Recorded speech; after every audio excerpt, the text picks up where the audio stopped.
নমস্কার। প্রতিদিনের মতন আজকেও বেরিয়ে পড়লাম বিকালে হাঁটার জন্য। আজকে ওয়েদারটা এত সুন্দর, তাই ভাবলাম তোমাদের একটু আমাদের গ্রামের বিকালের দৃশ্যটা একটু দেখানো যাক। মাইসেলফ নিশা ব্লগে তোমাদের জানাই অসংখ্য ধন্যবাদ। আমাদের এই চাকদাহ পূর্ব বিষ্ণুপুরের সবথেকে পুরনো ও বিখ্যাত মেলা হলো খেদাইতলা মেলা বা মনসা মায়ের মেলা বলতে পারো।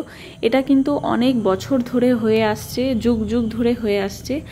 এই আগামী 17ই আগস্ট 2025 রবিবার থেকে শুরু হচ্ছে আমাদের খেদাইতলা মেলা।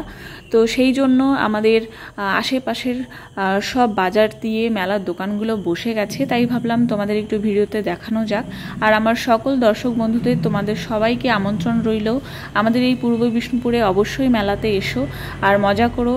আর আসলে কিন্তু আমাকে অবশ্যই কমেন্টসে জানিও। খেদাইতলা মেলা উপলক্ষে কিন্তু 2-3 জায়গায় মেলাটা বসে। যেখানে আমাদের এই মনসা মায়ের মন্দির আছে, সেখানে এই শ্রাবণ মাস পড়তে পড়তেই মেলা শুরু হয়ে যায়। তারপর এই 17ই আগস্ট লাস্ট ওইখানে দোকানগুলো বসবে, কারণ ওই দিনই লাস্ট মানুষ পুজো দিতে যাবে, তারপরে আর যায় না।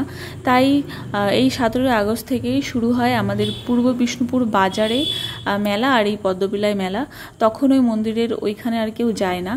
আর এই মেলাটা কিন্তু প্রায় 15-16 দিন থাকে। অনেক ভিড় হয়, অনেক দূর দূরান্ত থেকে মানুষ আসে। আর সবাই বলে এই মায়ের মন্দির খুব জাগ্রত, যে যা কামনা করে সব পূরণ হয়। অনেকেই হয়তো এই মেলার নাম শুনেছো, তাই যারা যারা এই মেলায় আসনি তোমরা অবশ্যই এসে একটু ঘুরে যেতে পারো। আশা করি তোমাদের খুব ভালো লাগবে। তো চলো তোমাদের দেখাই একটু কোনখান থেকে মেলাগুলো শুরু হয়েছে। এই দেখো, এই মেলার দোকানগুলো কিন্তু এখনও সেভাবে কমপ্লিট হয়নি, সবাই কাজ করছে।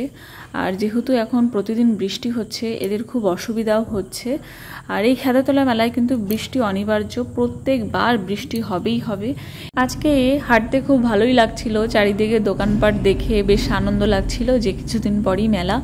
আর আমরা কিন্তু সবাই আশা করে থাকি এই মেলাটার জন্য। আজকে সারাদিন বৃষ্টি হয়েছিল আর বিকালবেলায় তাই আকাশটা পরিষ্কার একদম, ওয়েদারটা খুব ভালো লাগছিল। চারিদিকে বেশ সবুজ, দুধার দিয়ে পুরো মেলার দোকানগুলো দেখো, সব হচ্ছে এই বাক্সের মধ্যে সব মেলার দোকানের জিনিসপত্রগুলো আছে।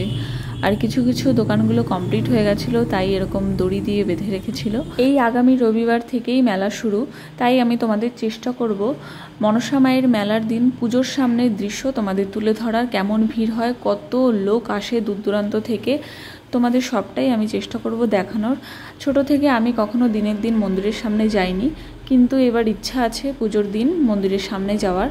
পুজোটা আমরা শ্রাবণ মাস পড়তে না পড়তেই আমরা অনেকেই পুজো দিয়ে আসি, কারণ অনেকেই ভিড়ের মধ্যে দিনের দিন মন্দিরে যায় না, আগে থেকেই পুজো দিয়ে আসে। তো আমি আগে থেকে পুজো দিয়ে এসেছি, এবার শুধু জাস্ট ঘুরতে যাব মন্দিরের সামনে, তখন আমি চেষ্টা করব তোমাদের দৃশ্যটা তুলে ধরার। আমি কিন্তু রাস্তার এক পাশ দিয়ে হাঁটছি, তাই তোমাদের এক পাশের দোকানপাটগুলো দেখাতে পারছি। রাস্তার ওই পাশেও কিন্তু সেম পরপর একদম পাশে পাশে দোকান আছে, মানে অনেক দোকান বসে, মেলাটা অনেক জমজমাট হয়। দেখতে পাচ্ছ কেমন মেলার কাজ শুরু করে দিয়েছে দোকানের। তো এরকম করেই পরপর সব দোকানগুলো আছে। ওয়েদারটা সত্যিই খুব সুন্দর।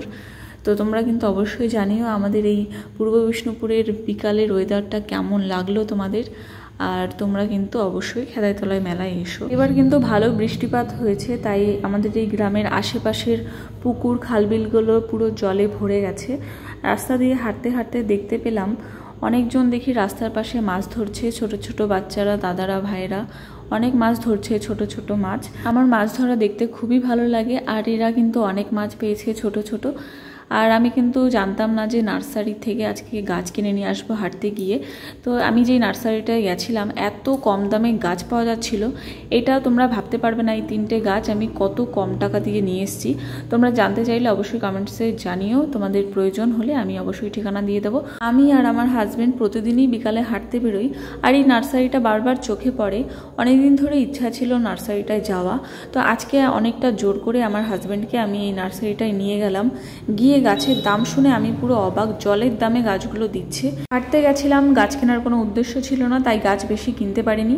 এখানে আমি 2 রকমের কাটামকুট গাছ নিয়েছি, একটা লাল একটা গোলাপি, আর নিয়েছি ক্যালাঞ্চো গাছ, এটা লাল রঙের। তো ভিডিওটি তোমাদের ভালো লেগে থাকলে লাইক কমেন্ট করে দিও, আর চ্যানেলটি অবশ্যই সাবস্ক্রাইব করে দিও। আজকের মতন ভিডিওটি এখানেই শেষ করছি, ভালো থাকবে, টাটা।